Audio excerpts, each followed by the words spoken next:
가게사는 증시 각도기. 각도기. 안녕하세요. 전문투자 증시나 심판 한지원입니다. 네, 안녕하세요.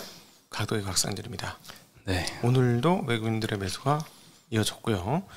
네, 미국 시장이 일부 빠졌는데도 강세였습니다. 그러게요. 오늘 미국 시장이 빠져서 뭐 두 번 연속 뭐 조정받을 수 있겠지라고 생각을 하고 출근을 했는데 많이 돌렸습니다. 네. 처음에는 한 마이너스로 시작을 했는데 점점 오후로 갈수록 외국인들의 매수가 점점 세지면서 플러스로 돌아섰습니다. 여전히 외국인들에 의해 좀 좌지우지가 많이 되는 시장인 것 같습니다. 네.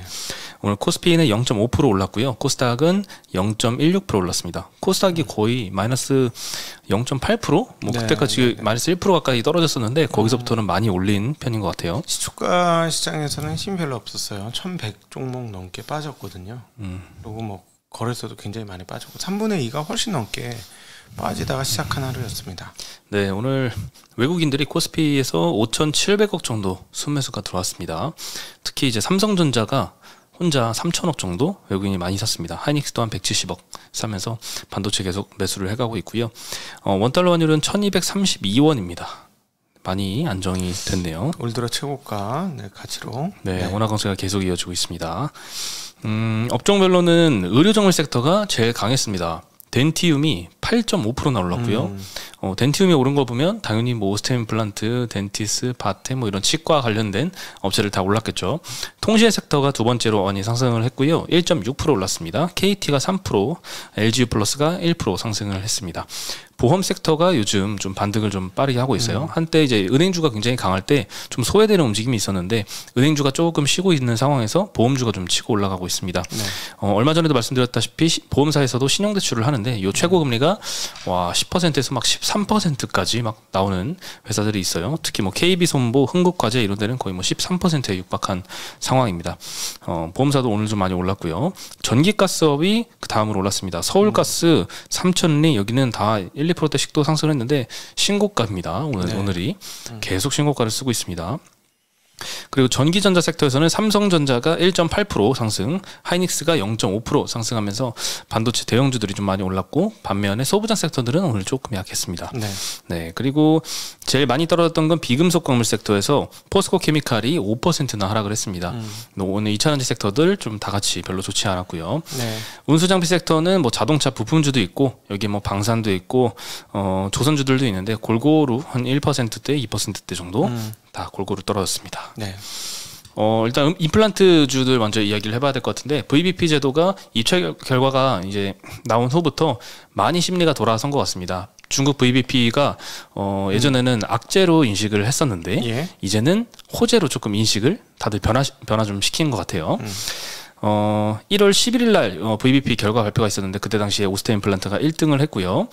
처음에는 단가 하락에 대한 걱정이 굉장히 많았었거든요. 근데 입찰 결과를 까보니까 한 20% 정도의 하락이 있었습니다. 네, 어느 정도 숫자가 구체화 되니까 계산이 나오죠. 이게 악재인지 호재인지. 항상 이제 뭔가 이제 악재 같은 뉴스가 떴을 때 불확실한 상황에 가장 주가가 좀 많이 떨어지잖아요. 네.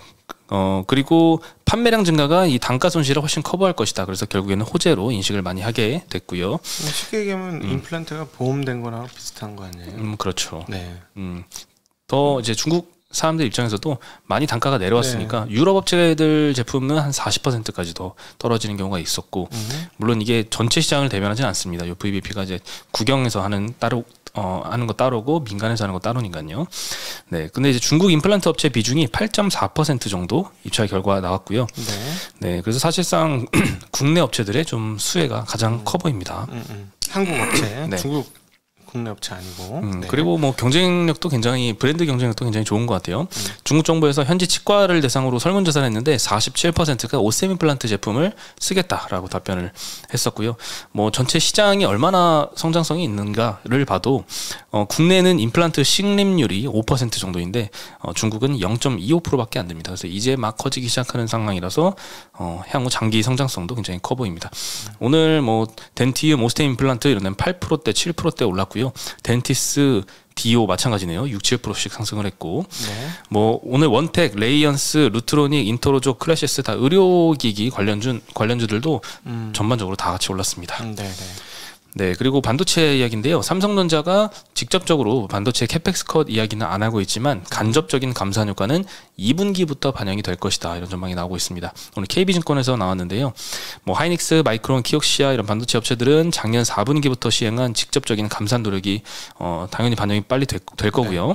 올해 1분기에는 이제 삼성전자도 라인 재배치, 뭐 신규 증설 지연 이런 간접적인 감산 효과가 메모리 수급 개선에 영향을 좀 줄 것이다라고 전망을 하고 있습니다. 공식적인 캐펙스 컷 발표는 안 했지만 그래도 여기저기 여러 하우스에서 감산을 그래도 하반기에는 시행하지 않을까. 왜냐하면 반도체 사업부가 1분기, 2분기 적자로 안 보는 데가 없습니다. 이젠 전부 다 1, 2분기 적자를 보고 3분기, 4분기도 적자를 보는 하우스들도 좀 많이 생겨나고 있는 상황이니까요. 북미랑 중국 업체들이 보유한 메모리 재고 1분기에는 전 분기 대비해서는 한 25% 줄 것으로 전망을 하고 있습니다. 1년 만에 이게 감소로 전환을 하는 거고요. 그리고 중국 스마트폰 업체 메모리 재고 마찬가지로 줄 걸로 예상이 되는데 작년 4분기가 한 9주 정도 재고를 보유하고 있었으면 이번 1분기에는 7주 정도로 떨어지고요. 북미 데이터 센터 메모리 재고 4분기에 11주 정도 소요가 보유하고 있었으면 이번 1분기에는 9주 정도로 소폭 감소할 것으로 전망을 하고 있습니다. 네. 반대로 이제 소부장 섹터, 오늘 조금 약했습니다. 소부장 섹터. 삼성전자는 뭐 외국인도 많이 사고 이제 1.8%나 올랐는데 이때까지는 조금 소부장도 같이 데리고 올라가고 데리고 떨어지고 같이 이랬었는데 오늘은 조금 반대로 갔습니다. 아무래도 오늘의 삼성전자 같은 이제 뭐 올랐던 이유는 간접적인 감산 효과에 대한 기대감 때문에 뭐 감산이라고 하면 당연히 소부장 입장에서는 좋지는 않겠죠. 게다가 오늘 TLB라는 회사 이제 리포트가 나왔는데 신한에서 나왔습니다. P와 Q 환율 모두 불리하게 작용을 하고 있다. 그래서 23년도 영업이익 전망치를 455억에서 198억으로 떨어뜨렸습니다. 이건 반토막 이상으로 전망치를 내린 거고 전년 대비해서는 한 50% 정도 감소되는 수치입니다. 굉장히 좀 쇼킹한 수치여서 TLB가 오늘 13% 정도 하락해서 끝났는데요. 다른 PCB 업체들도 뭐 영향은 크진 않았는데 1% 내외로 다 같이 떨어졌습니다. 네. 여기서 알 수 있는 거는 캐펙스 투자를 전망업체들이 줄이는 이유는 단순히 그냥 마진 확보 측면에서가 아니라 지금 전망업체들도 굉장히 어려운 상황이잖아요. 하이닉스는 당연하고 삼성전자도 1분기, 2분기에는 반도체 사업 부분 적자까지 보는 상황이니까요. 그래서 밑에 벤더들한테 단가 인하 압력이 굉장히 세지고 있다라는 현장의 목소리도 좀 있었습니다. 이런 것들이 이제 실적에 조금 걱정을 하게 만드는 부분인 것 같습니다. 네, 이 회사가 사실은 그 PCB 업체라고는 하지만은 직접적인 하청업체잖아요. 왜냐하면 그냥 PCB만 만드는 게 아니라 메모리에 쓰이는 PCB를 만드는 업체니까 그래서 메모리가 줄어들 것이다. 근데 우리가 삼성전자 하이닉스도 물량이 준다고 하니까 이게 줄 거라고 봤고 또 좋게 보는 입장에서는 DDR5가 시작이 되면은 DDR5 늘어나는 만큼이네 PCB가 사용되니까 좋을 것이다 이렇게 봤는데 DDR5 늘어나는 건 느리게 반영이 될 것이고 기존의 DDR4나 이런 쪽은 빠르게 감소할 것이다 라는 전망으로 최근에 사실 그 2022년도 매출과 이익 증가는 굉장히 큰 회사였거든요. 근데 이제 2022년 이전으로 돌아간다는 얘기예요. 이게. 근데 그래서 대략 한 그 200 언더로 영업이익이 난다는 회사인 거고 지금 시가총액 1,700억입니다. 네. 근데 이제 늘던 이 영업이익이 감소한다고 하니까 시장에서 좀 세게 반영이 되는 하루였습니다. 네, 그래서 오늘 전반적으로 뭐 AD 테크놀로지나 가온칩스 이런 파운드리 벤더들도 4%대, 5%대 이렇게 하락을 했는데 그동안 좀 많이 올랐던 것도 있습니다. 최근에 아주 많이 오르진 않았지. 그렇죠. 바닥에서 조금 많이 올랐는데 삼성전자에서 이제 파운드리 쪽 M&A를 한다 이런 소식이 나와서 어딘 업체인지는 모르겠지만 뭐 가온칩스 뭐 몇 군데가 좀 거론이 되면서 막 급등을 했었고 했는데 오늘은 다 같이 좀 조정을 받았고요. 2차전지 섹터는 계속 약세가 지속이 되고 있습니다. 한때 이제 머스크가 지분 매도를 막 하면서 거기 악재로 좀 많이 작용을 했었고 국내 2차전지 섹터에도 좀 영향을 줬었는데 다시 지분 매도 가능성이 좀 거론이 되고 있습니다. 트위터 때문인데요. 작년 10월 달에 한화 한 54조 원 주고 인수를 했었는데 이때 은행에서 차입으로 쓴 게 16조 원입니다. 이게 이제 일론 머스크 명의가 아니라 트위터 명의로 대출을 받았고요. 매년 트위터가 부담해야 되는 이자 비용이 1조 8천억 정도 소요가 됩니다. 근데 지금 트위터가 적자 부는 상황이라서 조금 어렵습니다. 이자 비용 감당하기가. 꽤 될 겁니다. 네. 네, 21년도에 한 2,700억 정도 손실을 기록을 했었는데 머스크가 인수한 뒤에 최근 상황을 봐도 인수한 뒤에 한 3개월 지났는데 트위터 매출액이 전년 대비 한 40% 감소했다. 이런 보도도 지금 나오고 있으니까요. 이자 지급 여력이 상당히 좀 부족해 보이는 상황이라서 한쪽에서는 뭐 채무 재조정을 위해서 트위터가 파산 신청할 것이다. 이런 얘기까지 좀 나오고 있는 상황입니다. 네. 네, 뭐 오늘 말고 2차전지 섹터에 뭐 특별한 악재는 딱히 없었던 것 같아요. 원재료 가격도 큰 변화가 없었고요. 네. 야, 근데 페어? 그 정도까지는 좀 파산 신청까지는. 네, 그것까지는 좀 말이 안 될 것 같은데. 너무 네. 그 정도까지 아니고 근데 그다음에 또 하나 현재 가격에서 팔 건지에 대해서는 굉장히 의문입니다. 본인 안 팔겠다고 테슬라 지분을 네, 이미 많이 떨어졌는 상황에서 안 팔겠다 했거든요. 네, 그리고 굳이 이 가격에서 팔아야 되나 하는 생각은 좀 있습니다. 예, 지금은 밸류가 비싼 밸류가 아니고 적정 밸류거든요. PER 한 25배, 24배 정도. 24, 5배 정도 하니까요. 비싼 가격은 아니거든. 그러면 머스크가 과연 이 가격에 팔까? 이 가격에 판다면 정말 어려우니까 파는 겁니다. 네. 근데 불안함은 좀 여전한 것 같아요. 옛날부터 네. 안 판다고 했는데 많이 팔았기 때문에. 네. 네. 마지막으로 이제 캠시스가 연 600억짜리 규모의 사업인 로또 사업자 선정이 됐다라는 소식에 네. 아침에 급등을 했거든요. 26%까지 최대 상승을 했다가 네. 9.5% 상승으로 마감은 했습니다. 네.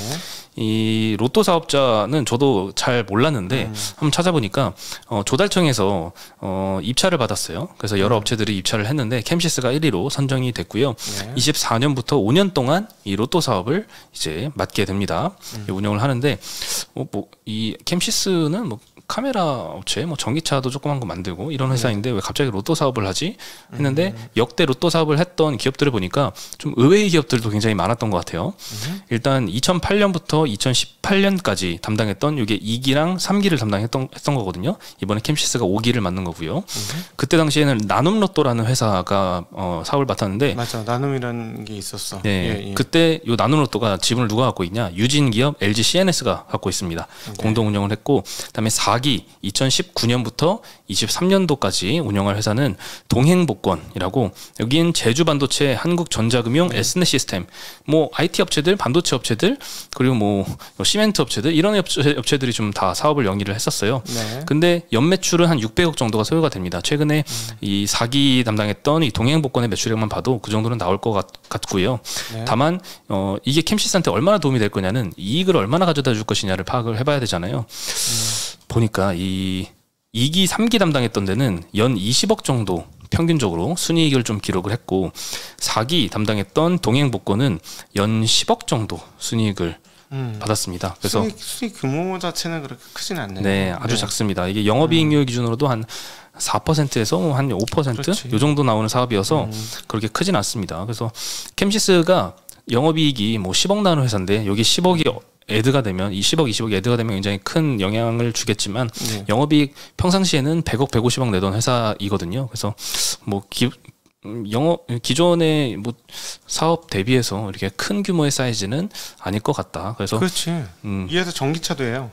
전기차도 만들죠. 네네. 소형 전기차. 매출액은 상당히 큰 회사입니다. 네. 그렇죠. 뭐 한때 21년도인가요? 적자로 크게 좀 기록을 하긴 했지만 그래도 평상시에는 잘 그 정도의 150억, 100억 정도의 이익은 내는 회사입니다. 네.